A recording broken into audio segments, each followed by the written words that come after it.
But first, I just gotta say that this is, without a doubt, the best adaptation from novel to film that I have ever seen. I know a lot of people are gonna rag and say, well, it was, like a tiny budget movie and it was an independent film. But I really believe that this should have gotten some kind,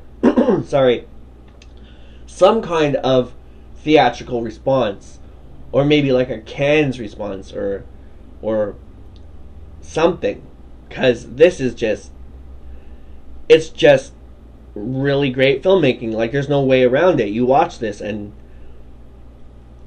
it's just, I don't, maybe it's just me because I read the book and I'm so into it, but this is just like brilliant. The skill in this is just fantastic. Like, I know I can't be alone on this. I know, like, a lot of critics really loved this movie, and I really love this movie, and I even when I was getting ready to watch it, I was looking at some of the quotes for it, and even David Morrell was totally blown away by this. So, it just goes to show that if you have an idea, no matter how small or how big, and you really want it, and you really want to go for it, do it. Like, really do it, because, if you build it, they will come. As my good friend Chuck Johnson would say. If you build it, they will come. If you make it, they will watch. So, yeah, it's great. Shout out to Chuck Johnson. Back at home this Christmas.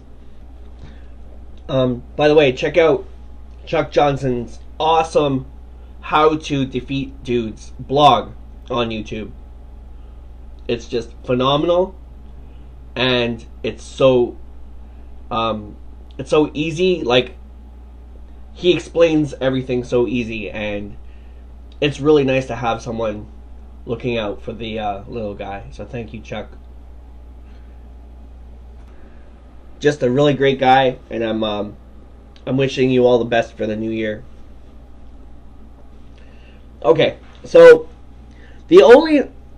picking back up to where we left off, the only sign of Anna is a picture of a girl on the wall. Like, clearly it's not Oberzon posing as Anna, so there's some deeper mystery there. And I thought it was a sweet choice of propping.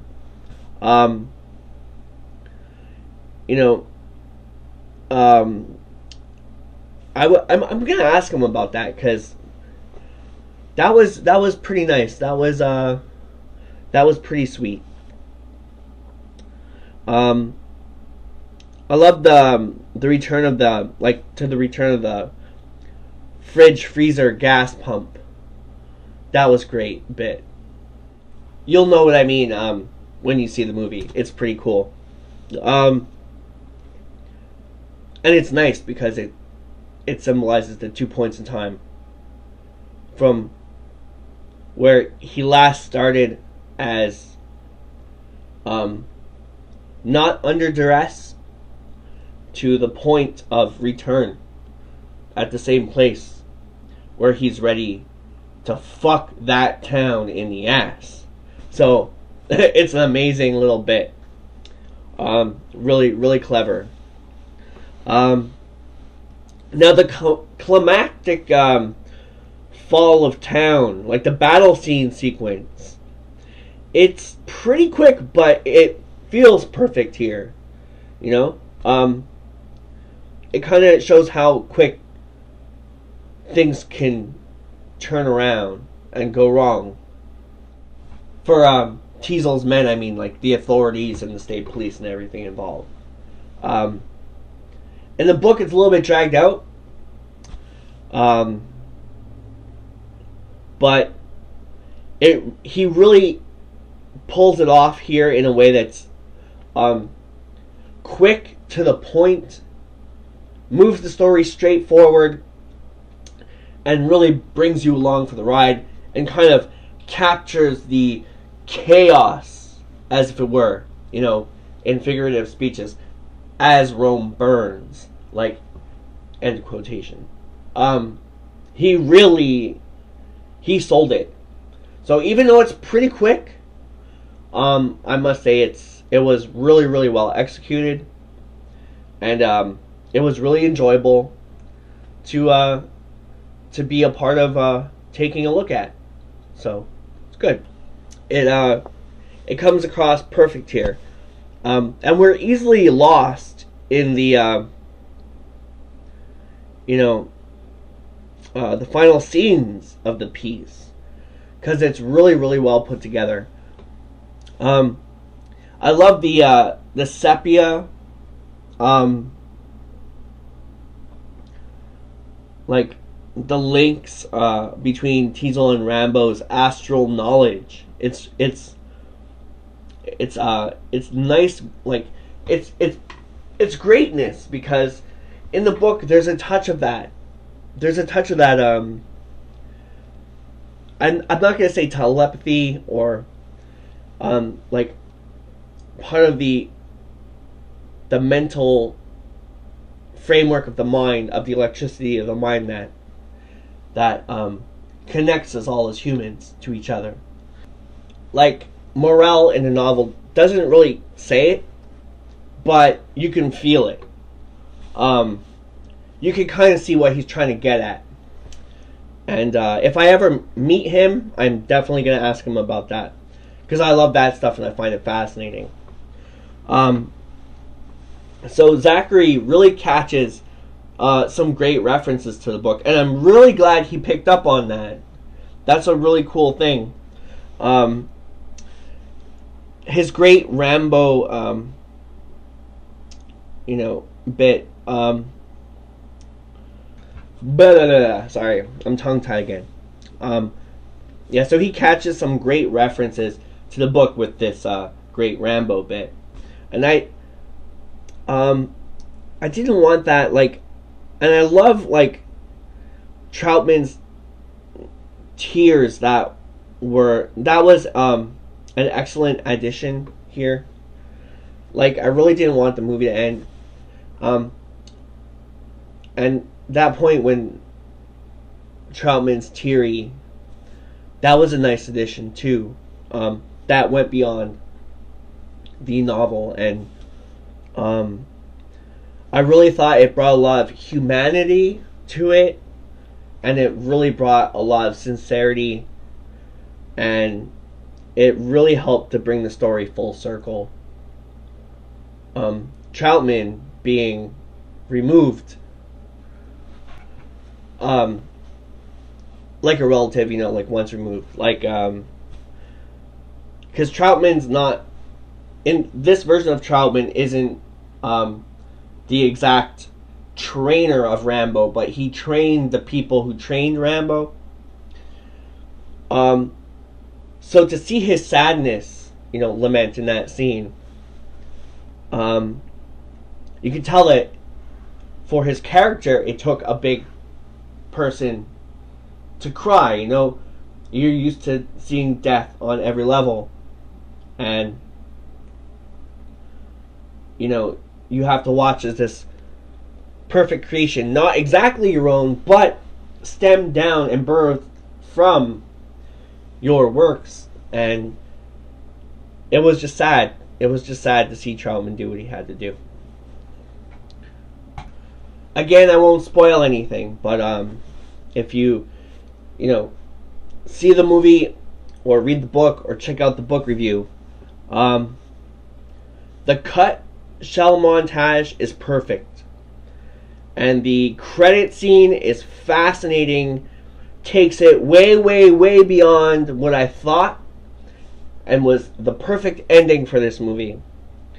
More than perfect. It made me cry. I was sitting there crying during the ending credits. That says something to me. That says that that's brilliant. I was flooding with love for this film. I was weeping. I was in tears. It was... I'm almost getting choked up about it now. So I'm going to take a second, and then I'm going to come back to the review. Hold on. Okay, sorry for that, folks. There was quite a few other files I got to see during the viewing as well, that caught my eye. Ended up watching the trailer again, and this time I enjoyed it even more, actually, after watching the movie. I also watched the Matt Zolar essay and the making of Flooding with Love for the Kid, which was just an absolute treat, because it went to confirm a lot of things I thought would be included in the process that actually were included in the process. And it's great to see Zack tell us face to face, actually, or face to camera to screen, on his various experiences working on the film, and even giving away some of his trade secrets. So it was really cool. The Matt Zolar essay actually was really well put together too, and it was brilliant. It was really nice to hear his thoughts on the process as well, and how everything fit together. So all I can say is I can't wait to get a physical copy of this. The actual DVD. I hope these extras are included as well on the physical copy, the hard copy. Like, I would really love to see the trailer on there, and the Matt Zolar essay, and the making of. The trailer is about 2 minutes. The movie's about 1 hour and 48 minutes. The making of is about a little over 30 minutes. And the essay is somewhere between, I guess, 10 and 15 minutes, maybe 12, 13 minutes. So there's about 3 hours of stuff. So if that's included on the hard copy, I would love it. So I'm saving up my ducats for that. I asked my girlfriend if she could get it for me for Valentine's Day. So hopefully we can work out something with Zack and order one for Valentine's Day. The soundtrack was brilliant. I don't think there is an actual physical soundtrack, but the music in this is great. I think there's like 2 songs that are in the movie. I don't know the names of each one, but they're really great. So I'm gonna ask Zack about that, actually. I would, they could easily put together as a single. They could easily map out this whole movie and put it like a radio play, like a radio play in certain divided into different tracks, and it would still be enjoyable to watch. Because Zack does a really good job with the different personalities and impressions. So you could easily listen to it like as a radio broadcast, and still think it's different people, not just one person. So that was great.